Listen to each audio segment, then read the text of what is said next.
Two Ukrainian MiG-29s take off on what looks like a suicide mission. Their target? Not just another base, but the hidden command center directing Russia's drone war, the same place where operators launched waves of Shaheds and Orlans that turned entire neighborhoods into firestorms. Destroying it meant far more than knocking out a few computers. This was the brain behind the blackouts, the fuel depot explosions, the endless nights when civilians huddled in the dark. As long as this center remained active, every Ukrainian city lived under constant threat, just minutes away from becoming the next target. That's why this mission was critical. Success meant crippling Russia's drone operations.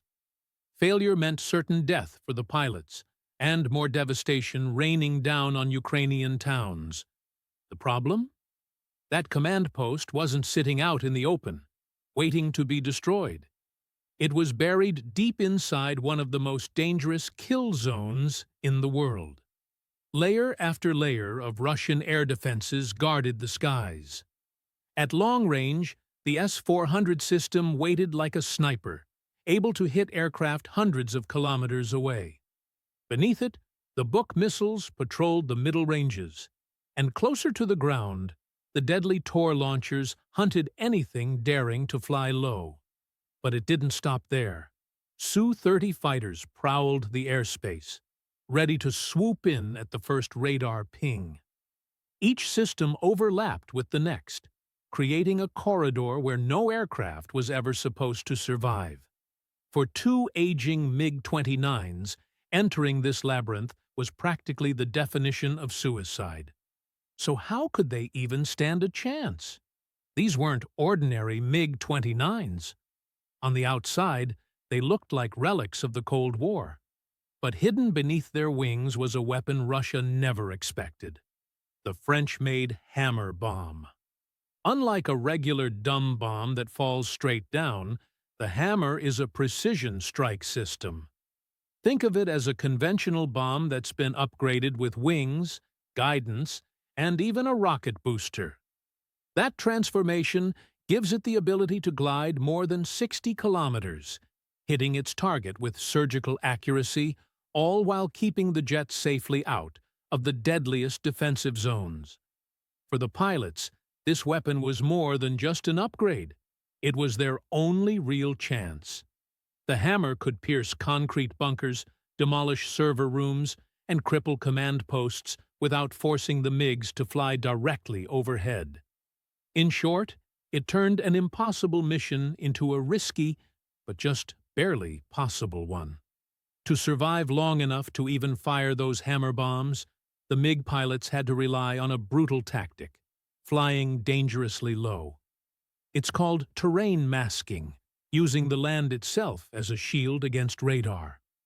The jets skimmed just above tree lines and river valleys, hugging the rolling hills of Sumy Oblast. At that altitude, every ridge, every bend in the landscape mattered. A single mistake, a fraction too high, and enemy radars would lock on instantly. But staying that low came with its own risks. Below 100 meters, turbulence from the treetops could tear an aircraft apart. Above 500 meters, the skies became a hunting ground for Russian missiles. The pilots were trapped on a knife's edge, forced to fly in the narrow band where survival was measured in seconds, and precision was everything. Every heartbeat brought them closer to detection. And then, just as the plan seemed to be working, the Russians spotted something. High above the battlefield, another player had already joined the fight: a Ukrainian Bayraktar TB2 drone. On paper, it looked like just another surveillance drone circling at 18,000 feet. But in reality, it was bait. The Russians knew the TB2 well. In the early months of the war, it was a symbol of Ukrainian resistance.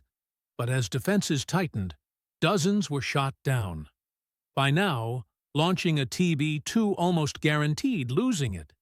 And that was exactly the point. The drone's job wasn't to survive. Its job was to be seen. The moment Russian operators locked onto it, Their radars lit up like spotlights, broadcasting their positions across the electromagnetic spectrum.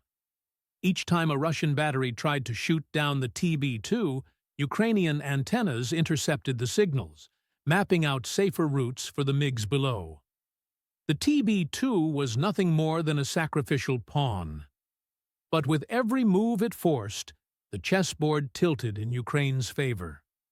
Still, the Russians weren't going to fall for the trick quietly. Something far more dangerous was already closing in. Then, everything happened at once. A Tor system hidden in a tree line fired 2 missiles in under 8 seconds. At the same time, a Buk battery locked on and launched from medium range. And above it all, a Russian Su-30 interceptor dove in from the sky, releasing its long-range R-77s. For the MiG pilots, the cockpit suddenly turned into a storm of alarms.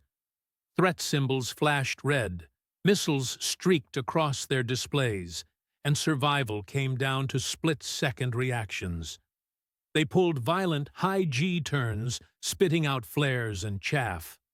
Clouds of metal fibers to confuse radars, burning decoys to mislead infrared seekers. One missile detonated early, tricked by the chaff. Another veered toward a flare and exploded harmlessly behind them. But not all could be avoided. Shrapnel tore into the tail of one MiG, setting off damage alarms. The fighter was wounded, but still flying. And when it seemed they'd run out of options, the pilot made a move no one expected. He pulled the MiG into a vertical climb, the legendary Cobra maneuver, forcing the Russian missile to overshoot and streak past. For a moment, the ancient jet hung almost motionless in the air, and survived. But survival wasn't enough. They still had a mission to complete, and the window to strike was closing fast. With their systems screaming and fuel running low, the MiGs finally saw their opening. The Russian radars were distracted, the defenses momentarily stretched thin. It was now or never. Both jets pulled into a steep climb, engines roaring as they clawed up to the altitude needed for the strike. On the panel, the launch indicators flicked green. This was the moment every risk had been leading to. One after another, 4 Hammer bombs dropped from the wings and unfolded their gliding fins. Tiny thrusters fired, guiding them with pinpoint accuracy toward the target below. The first bomb punched deep into the main building before detonating inside the nerve center. Consoles, servers, and antennas were wiped out in a single instant. The second exploded above the vehicle yard, showering fire and shrapnel across fuel tanks and equipment. The third smashed straight into the operator's housing, leveling it in seconds. And the fourth tore through the logistics depot, igniting spare drones and supplies in a raging inferno. Within moments, the entire command center was unrecognizable. Flames roared, black smoke towered into the sky, and the hub that once controlled Russia's deadly drone swarms was reduced to burning rubble. But the pilots couldn't celebrate. Their bombs were away. Now they had to survive the most dangerous part of all, the escape. The explosions were still echoing when the MiGs banked hard and dove for low altitude. But the Russians weren't about to let them go without a fight. Air defense radars scrambled back online, SAM batteries reloaded, and a fresh wave of missiles filled the sky. Flying barely 100 feet above the ground, the jets weaved through valleys and tree lines, using the terrain itself as cover. Every second felt like an eternity. At one point, a missile screamed past so close that the shockwave rattled the canopy. The damaged MiG trailed smoke, its pilot fighting the controls with everything he had. Finally, the border came into view. Once they crossed, friendly air defenses would cover them. With one last burst of speed, both aircraft punched through the gauntlet and soared into safe skies. They had done it. Against overwhelming odds, Two Cold War relics had just crippled one of Russia's most advanced command centers. But as the wreckage burned far behind them, a chilling question remained. Russia would not ignore this strike. Retaliation was certain, and the next time, Ukraine might not be the one setting the trap.